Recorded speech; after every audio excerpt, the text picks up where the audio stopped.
बाळ का रडते ते सांगतो तुम्हाला आता. बाळाला जन्मता बोलता येत नसतं, ठीक आहे. त्याच्यामुळं मग आणि हलता पण येत नाही. जन्मल्यानंतर पहिले 6-8 महिने बसता पण येत नाही. त्याच्यामुळे तो सगळ्यांवर डिपेंडंट आहे बाळ. म्हणजे त्याला काही जरी करायचं असेल तरी त्याला हेल्प पाहिजे. आणि बोलता येत नाही, मग तो मदतीला बोलवणार कसा? किंवा त्याला जर काही डेंजर आहे आपल्याला असं वाटलं, समजा त्याला काही टोचतंय, पोळतंय किंवा उकडतंय किंवा कोणीतरी घ्यावं पटकन असं वाटतंय, मग ते सांगणार कसं आपल्याला? जर आजूबाजूला कोणी नसेल तर मग काय करायचं?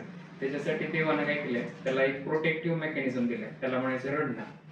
रडणं जे लहान मुलांचं असतं ना, ह्या वयातल्या 1 वर्षाच्या खालच्या, ते हाय पिच क्राय असतो.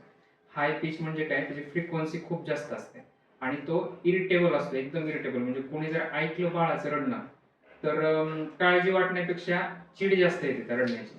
असं का होतं? कारण ते बनवलंयच रडणं त्यासाठी की ऐकणाऱ्याला चीड यावी.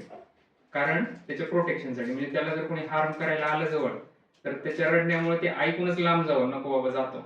आणि जर त्याला कोणी काळजी घेणार असेल, जसं आई आहे, वडील आहेत किंवा घरातली माणसं, ते रडणं ऐकून पटकन पळत यावे. त्या हाय पिच असल्यामुळे लांब लांबपर्यंत ऐकू येतं. त्याच्यामुळे बाळाचं रडणं हे प्रोटेक्टिव्ह मेकॅनिझम आहे त्याचा. आणि बाळाचं रडणं हे बाळ चांगलं असण्याचं पण लक्षण आहे.